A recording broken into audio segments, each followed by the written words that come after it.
Hi everyone, তোমরা সকলে কেমন আছো? সবাইকে আমার চ্যানেলে খুব খুব স্বাগত। আমি ডায়েটিশিয়ান মধুরিমা।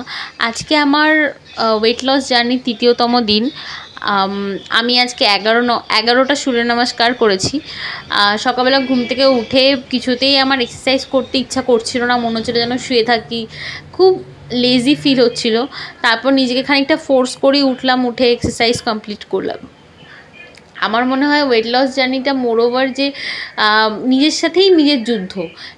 আমরা নিজেরাই আমাদের লেজিনেসের সাথে, আমাদের ডেইলি রুটিনের সাথে, জাঙ্ক ফুডের সাথে এতটাই অ্যাটাচড হয়ে যায় যে সেখান থেকে সরে এসে একটু কঠিন জীবনযাপন করাটা আমাদের পক্ষে খুব ডিফিকাল্ট হয়ে যায়।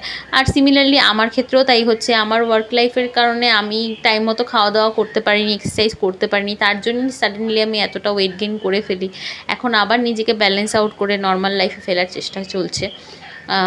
তারপর মনটাকে আরও শান্ত করার জন্য আমি কিছুক্ষণ মেডিটেশন করে নিলাম, যাতে দিনটা আরও ভালো যায়, পজিটিভ যায়।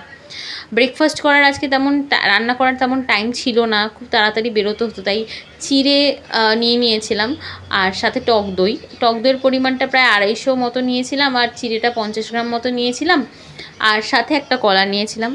তো তোমাদের কেমন লাগলো ভিডিওটা আমাকে জানিও। ওয়েট লস রিলেটেড তোমাদের কোনো কোয়ারি থাকলে আমাকে কমেন্ট বক্সে জানিও।